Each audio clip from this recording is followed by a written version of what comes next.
Bienvenido de vuelta a El Eco del Umbral, donde los secretos más oscuros encuentran su voz.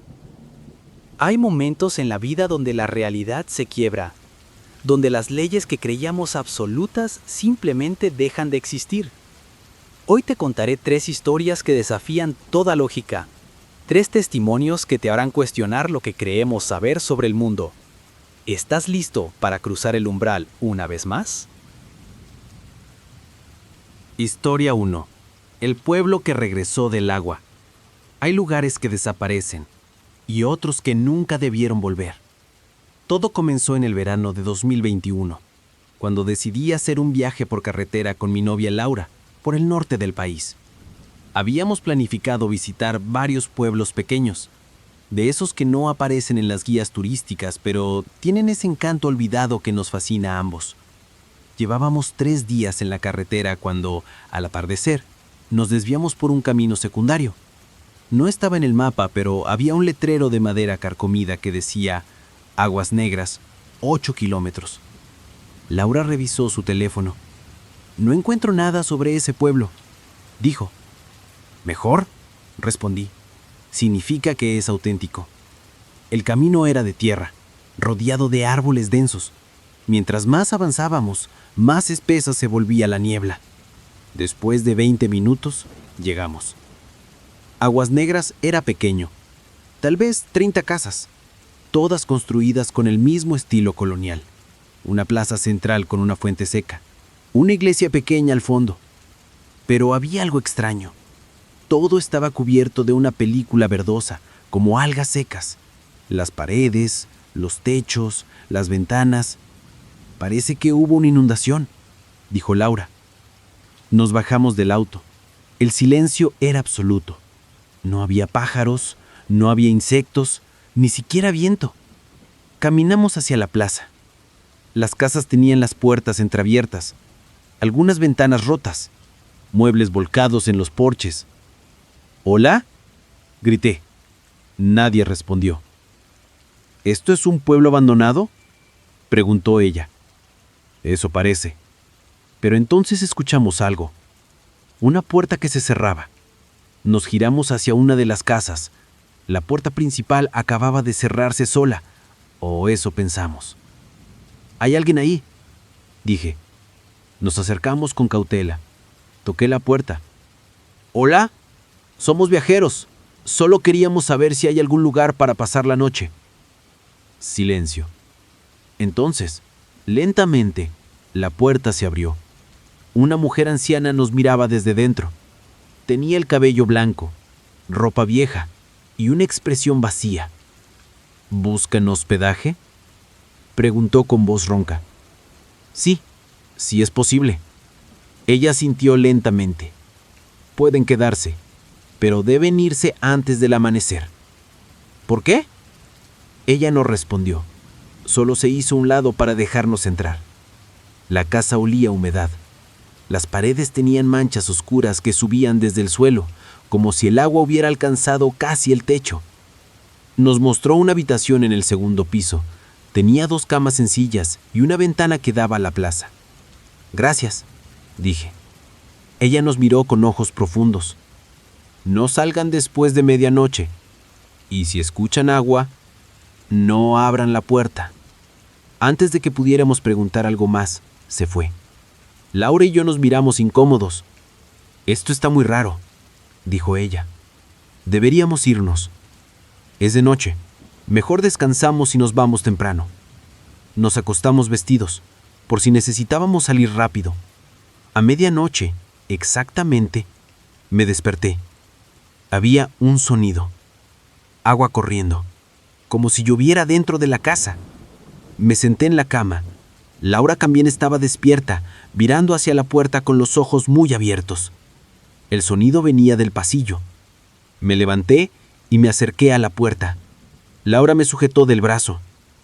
«No abras». Pero mi curiosidad era más fuerte. Giré la perilla. Lentamente. Abrí. El pasillo estaba inundado. Agua oscura cubría el suelo hasta mis tobillos. Subía lentamente, como si brotara de las paredes mismas. y en las aguas había cosas flotando. Zapatos viejos, fotografías, juguetes de niños. Cerré la puerta de golpe. «Tenemos que irnos», dije. Tomamos nuestras cosas y abrimos la ventana. El pueblo entero estaba inundado. El agua cubría la plaza, las calles, subía por las casas, pero no venía de ningún lado. Simplemente estaba ahí. Y en medio de la plaza, bajo el agua, había personas de pie, inmóviles, mirándonos. La anciana estaba entre ellos. «¡Vamos!», gritó Laura. Saltamos por la ventana hacia un techo cercano. El agua seguía subiendo. Corrimos de techo en techo hasta llegar a donde habíamos dejado el auto. Estaba rodeado de agua, pero aún accesible. Nos subimos y arranqué con las manos temblando. Mientras salíamos del pueblo, miré por el retrovisor. Las figuras en el agua nos seguían con la mirada. Todas ellas, inmóviles, silenciosas. Manejé sin parar hasta que el sol salió. Cuando llegamos a la siguiente ciudad, buscamos información sobre aguas negras. Lo que encontramos nos dejó helados. En 1983, ese pueblo fue completamente inundado por la ruptura de una presa. Murieron todas las personas que vivían ahí, más de 100. El pueblo quedó bajo el agua durante décadas, pero hace 5 años, debido a una sequía extrema, el embalse se secó casi por completo, y el pueblo reapareció. Las autoridades declararon la zona peligrosa e inhabitable. Nadie debía entrar, pero según algunos testimonios de personas que pasaron cerca, hay quienes juran haber visto luces en las casas por la noche y escuchado voces. Nunca volvimos, pero a veces en las madrugadas, cuando llueve fuerte, escucho ese sonido, el agua subiendo, y me pregunto, ¿siguen ahí abajo? ¿Esperando? Historia 2. Las 73 horas. No sé cómo explicarlo sin que suene como una locura, pero durante 3 días, el mundo se olvidó de mí. Todo empezó un viernes. Trabajo en un pequeño estudio de fotografía y ese día tenía que entregar un proyecto urgente. Terminé tarde y al salir noté que el reloj del edificio estaba detenido en las 10:32. Pensé que estaba dañado. El camino a casa fue extraño. No había tráfico ni gente caminando. Las luces del semáforo parpadeaban, como si fallaran todas a la vez. Y lo más raro, no vi a nadie en las ventanas. Llegué a mi departamento, me hice un café y me quedé dormido en el sofá. Cuando desperté, seguía siendo de noche. El mismo noticiero, la misma imagen congelada en la televisión. Miré el reloj del microondas. 10:32. Pasaron las horas, creo, pero la noche no terminaba. Encendí el teléfono, sin señal.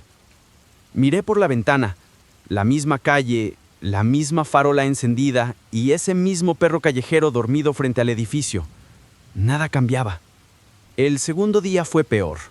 Comencé a escuchar pasos en el pasillo, pero cada vez que abría la puerta no había nadie, solo un eco húmedo, como si las paredes respiraran. Al tercer día escuché golpes en el piso de arriba. Fui a revisar. El departamento estaba vacío, salvo por un calendario en la mesa del comedor. Estaba abierto en la fecha del viernes, pero todas las páginas siguientes estaban arrancadas. Solo quedaba una nota escrita a mano. No apagues las luces. Si lo haces, se repite. Me quedé inmóvil. Volví corriendo a mi departamento y esperé sentado, sin parpadear casi. A las 10:31 exactas, el reloj del microondas hizo un sonido, como un chasquido eléctrico, y el segundero avanzó. Salí al balcón. Había ruido, autos, gente. El perro ya no estaba. Miré mi celular. Lunes, 7:54 de la mañana. Habían pasado 73 horas exactas desde que el mundo se detuvo para mí. No sé qué fue eso, pero desde entonces, cada viernes a las 10:32, todas las luces de mi casa parpadean al mismo tiempo. y juro que por un instante el silencio vuelve. Historia 3. El kilómetro que no existe. Hay distancias que no se miden en metros, sino en algo mucho más extraño. Mi nombre es Elena y soy representante de ventas médicas. Mi trabajo consiste en viajar entre ciudades visitando hospitales y clínicas. Llevo 7 años haciendo la misma ruta, de mi ciudad natal hasta Riverton, un pueblo a 140 kilómetros de distancia. Conozco esa carretera de memoria, cada curva, cada gasolinera, cada letrero. El viaje siempre toma exactamente 2 horas y 10 minutos. Pero el martes 14 de marzo de 2023, algo cambió. Salí de casa a las 7 a.m. como siempre. Puse mi playlist favorita, tomé mi café. La carretera estaba despejada, clima perfecto, todo normal. Pasé el kilómetro 40. El letrero verde brillaba bajo el sol matutino. Seguí manejando. 10 minutos después, llegué al siguiente letrero. Kilómetro 41. Nada raro hasta ahí. Pero entonces, algo se sintió extraño. No sé explicarlo bien. Era como si el aire dentro del auto se hubiera vuelto más denso, más pesado. El GPS en mi teléfono comenzó a recalcular. Recalculando ruta. Recalculando ruta. Recalculando ruta. Pero yo seguí en la misma carretera, sin desviarme. Miré el odómetro del auto. Marcaba que había recorrido 52 kilómetros desde que salí de casa. Miré el letrero que acababa de pasar. Kilómetro 41. Imposible. Quizás había leído mal. Seguí manejando. 5 minutos después, otro letrero. Kilómetro 42. Revisé de nuevo el odómetro. 58 kilómetros recorridos. Pero según los letreros de la carretera, apenas iba en el kilómetro 42. Había una diferencia de 16 kilómetros. Pensé que los letreros estaban mal ubicados. Error de mantenimiento vial. Continué, pero la sensación de que algo andaba mal crecía. El paisaje era el mismo. Los mismos árboles, las mismas montañas a lo lejos, como si no avanzara. Miré el reloj. 8:35 a.m. Llevaba 1 hora y media manejando. Según mis cálculos, debería estar llegando a Riverton en 20 minutos, pero el letrero siguiente decía kilómetro 48. Según eso, me faltaban todavía 92 kilómetros. El pánico comenzó a treparse por mi espalda. Algo estaba muy mal. Agarré mi teléfono y llamé a mi esposo. «Amor, ¿dónde estás?», preguntó. «En la carretera Riverton, pero algo raro está pasando». «¿Qué pasa?». «Los kilómetros no coinciden. Llevo casi 2 horas manejando, pero según los letreros, apenas voy en el kilómetro 48». «¿Estás segura?». «Sí, mi odómetro dice que he recorrido 73 kilómetros, pero los letreros dicen otra cosa». «Tal vez están mal puestos». «No, es más que eso. El paisaje no cambia. Es como si estuviera atrapada en el mismo tramo de carretera». «Elena, estás asustándome. ¿Quieres que vaya por ti?». «No sé dónde estoy realmente». Entonces vi algo que me heló la sangre. Adelante, a unos 500 metros, había un auto detenido en el acotamiento, un sedán azul, exactamente igual al mío, misma marca, mismo modelo, mismo color. Disminuí la velocidad mientras me acercaba, y cuando pasé junto a él, el auto estaba vacío, pero en el parabrisas había una calcomanía, la misma calcomanía que yo tengo en mi parabrisas, un pequeño girasol amarillo que me regaló mi hija. Pisé el freno de golpe. Me quedé ahí temblando mirando ese auto por el retrovisor. «Elena, ¿estás ahí?». La voz de mi esposo sonaba lejana. «Acabo de ver mi auto. Hay otro auto igual al mío, con mi calcomanía». «Eso no es posible». «¡Lo estoy viendo!». Arranqué de nuevo. Aceleré. Necesitaba salir de ahí. Manejé a 120 kilómetros por hora durante 15 minutos sin parar. Finalmente, vi un letrero diferente. Riverton, 15 kilómetros. Suspiré aliviada. Ya casi llegaba. Pero cuando miré el reloj del tablero, marcaba la 1:47 p.m. Casi las 2 de la tarde. Habían pasado casi 7 horas desde que salí de casa. Un viaje de 2 horas me había tomado 7, pero yo solo sentí que pasaron 3 horas, tal vez 4. Llegué a Riverton completamente alterada. Le conté todo a mi esposo cuando regresé esa noche. Revisamos juntos el registro de GPS de mi teléfono. La ruta mostraba algo imposible.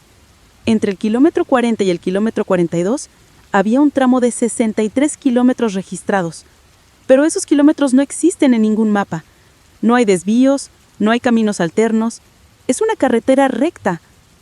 Desde entonces, he hecho ese viaje 12 veces más. Siempre toma 2 horas y 10 minutos. Siempre son 140 kilómetros exactos. Todo normal. Excepto una vez más. Hace 3 semanas. Volví a sentir esa densidad en el aire. Miré el letrero. Kilómetro 41. Miré mi odómetro. 55 kilómetros recorridos. Y ahí estaba de nuevo. Ese tramo imposible. Esos kilómetros que no existen en la realidad, pero que mi auto recorre de todas formas. Esta vez no me detuve. No miré. Solo aceleré hasta salir. Tardé 6 horas, pero llegué. Ahora, cada vez que tengo que hacer ese viaje, rezo por no sentir esa densidad en el aire, por no ver el letrero del kilómetro 41, porque sé que si vuelvo a entrar a ese tramo, tal vez esta vez no logre salir. Algunas rutas no llevan a otra ciudad, sino a otra versión de la realidad. Y cuando entras, no siempre logras volver siendo el mismo.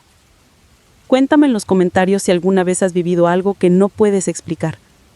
Nos vemos en el siguiente video.